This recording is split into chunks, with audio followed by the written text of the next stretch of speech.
right, I like that, Evan. You're looking good. Well, ladies and gentlemen, put your hands together for our headliner, Evan Wonderland. How's it going? I'm Emo Michael Sarah. Yeah. I'm a dude, you know, like so recently, you know, I got a girlfriend, surprisingly, and, like, you guys are dating, right? We're married. Yeah, you're married. Okay, good. Like, do you remember that time in your relationship when you didn't say I love you, you know, it was so new, you're like, ooh, I can't say it yet, I don't want to do it. Like, how long did it take? Like, a week? 2 weeks. 2 weeks? That's fucking deep, dude. Like, I'm at the point in my relationship where we don't say I love you yet, you know? We're like, you know, it's just, it feels too new, you know? So, like, now all of our phone calls, and, like, we don't know how to say goodbye. You know, we don't know how to say goodbye, because when you do, like, I bet when you say goodbye to her, you're like, I love you. And, like, you get passionate, you know, it feels manly, it feels good, you know, it's a good send-off. I'm a kid when I do. I'm like, all right, bye. Like, I just walk away from her. I don't know. Even on the phone, I'm like, okay. I don't know, but oh yeah, okay, bye. Like, I have to do it quick, you know. Like, I don't. It's weird. It's weird, you know. I got this haircut, and when I went to the barber recently, I just said, hey man, I have an opening joke where I call myself an emo Michael Sarah. Can you give me still like an emo cut? He's like, I see it, and he just started doing it. But I went to the gayborhood, you know. I went on Church Street, went to a gay barber shop for the first time. I was like, fucking, I'm gonna support, you know. And they do better hair than straight people. They do, you know. And I went in there, but you know when like you get that feeling in your stomach, like right before I was about to walk in the door, my stomach went boom, and I had to poop. I had to go.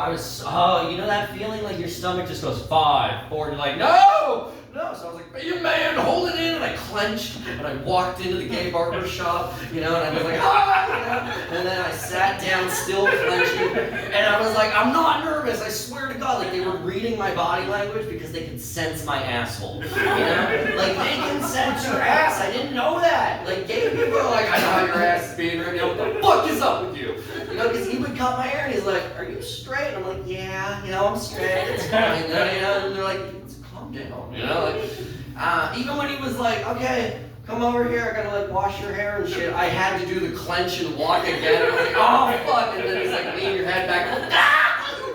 It was tough, and then, when I left the barber shop, I felt good, you know when you feel like it did something and nothing else matters, you know, I forgot I had to go. I was like, fuck, okay, sick. So I like popped into a bookstore, and the second I stepped into the bookstore, my son was like, what the fuck are you doing? I was like, oh shit. And then I just booked it out of a gay bookshop, which looked really bad. Because I walked in and went, oh fuck! And I just ran away, you know, like that's, you don't want to look homophobic. I'm not homophobic, I'm fine.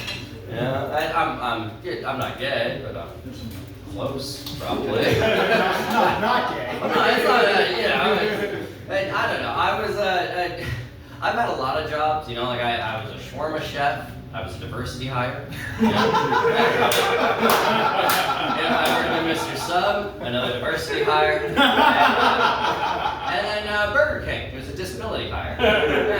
Yeah, but no, I got to work in like a gym, you know, because I was a personal trainer with these fucking guns.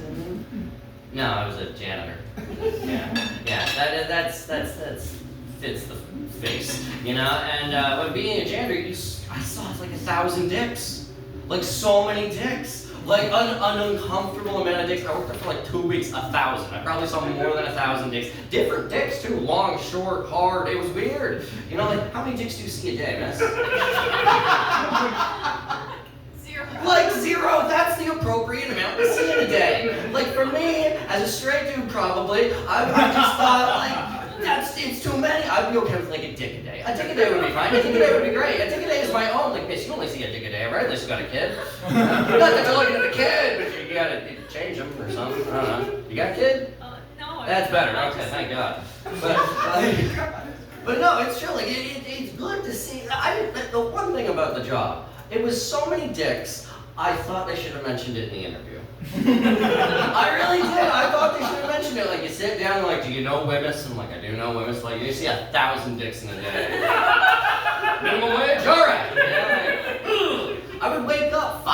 morning, get on my bike and be like, I'm gonna see 1,000, I'm gonna see it. Like, I didn't know how to prepare for the work day. Like, I'm sure you do tech or whatever. And you're like, I'm gonna see no dicks today. And you get on the TTC, you see one, and you're like, oh, my day's ruined, you know? Like, because dicks ruin a day. Dicks ruin a day. They do. A tit brightens your day. Like, you see a tit, you're like, I got energy. I saw a tit today, it was great. I was like, woo, you know, I got energy, I ran all the way here, you know? By the way, guys, I know I look like I do cocaine, I act like I do cocaine. I don't do cocaine, I'm just from Oshawa. Are you asking him what Oshawa is? Meth town, alright. The dirty schwa, yeah. No, Oshawa is cool. I am from there, and being from there, I got to actually be on a TV show about it, which was pretty cool. Yeah, right? We're gonna, you know? But no, when I was on the TV show, it was like the premise is people teach me how to do their jobs. So there was like a martial artist, a drag queen, a pole dancer, and fucking whatever, a wrestler. And the guy doing self-defense, he taught me how to take a punch.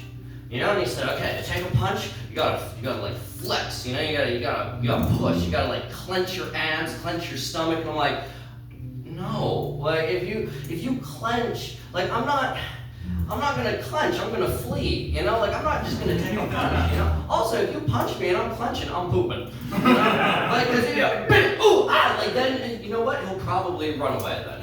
I think if you shit yourself in a fight, it's okay. I think that's a good way to win. I think it's a good self-defense. Don't do anything about it. Just make sure he knows, you know? Like in the middle as he's beating you up, just like empty it out a little bit. That's so gross.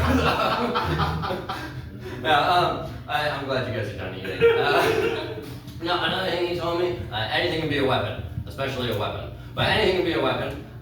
Like if you're like at a place here and someone's fucking with you, you know, just grab the salt shaker and be like, brah, you know? And then I was like, oh. But then I realized we're at like a fancy place sometimes, like this place. I'm sure this place doesn't have like a pepper shaker. I'm sure they have like the pepper grinder. You know, and I realized, how the fuck do you fight someone like that? Like you're like, oh shit! I'll get you, motherfucker! Spice you up, mother, yeah. Like I realized, I feel like I had to like walk around like a spice rack on me, like a self-defense spice rack, you know? They're just like, give me your money! And I'm like, huh, paprika, and then run, you know? It's like, human, like, Tex-Mex, you know? Like I don't really know. Like, I'm weird. I'm weird. Yeah, bathrooms are over there. Miss Sarah doing a comedy show. Maybe she's here for the comedy. Maybe she was. She's the headliner. I did so many jokes about peeing and pooping today. I can tell when someone needs to. She came and she's like, oh no!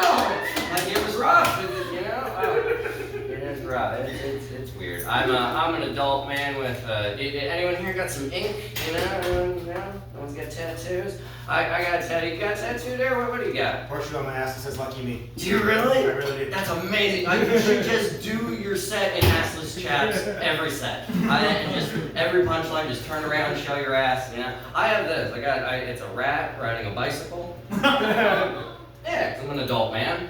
I can do what I want. Yeah, and it is weird because like tattoos say a lot about a person. Like with Dares, you know he's gay. And, and with mine, you know I'm like a ratatouille or some bullshit. And like, and you also like when I meet girls with tattoos, it's fucking hot. I love a tatted lady, you know, like you meet her and you start making out with her, you know, and you start at the neck and you're like, oh, a rose on your neck, oh, you've done drugs, okay. And then you go down a little lower and you're like, oh, the fucking face of your child on your tit, that's, okay, good, sure, keep going. And then you get a little lower and then you realize you're like, oh shit, she has a dick, you know. True story.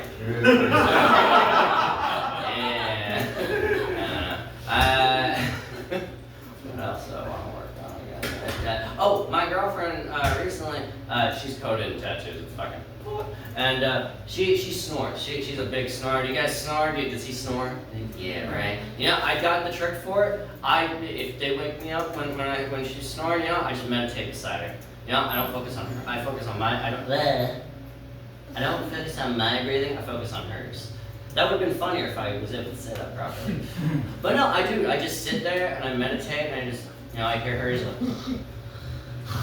and I'm like, in, out, And then, you know, she's got sleep apnea, so randomly I'll be like getting really zen and like, boom, and then you just hear, and I'm like, fuck! But like, so, I got her back though, because I woke her up with a fart.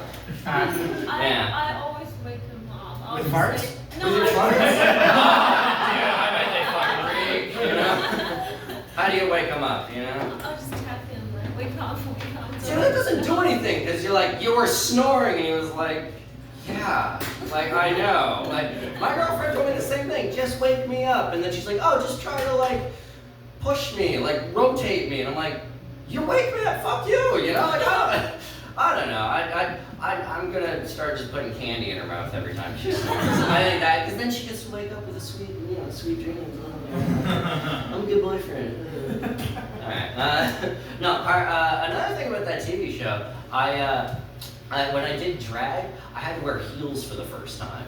Yeah, and I thought it was gonna be easy, because I was like, I'll walk every day, heels, whatever. Wrong! It was very wrong. Like, do you wear heels? Sometimes. Why? They're terrible shoes. Do miss you wear heels? Why? Why do you wear heels? I'm short.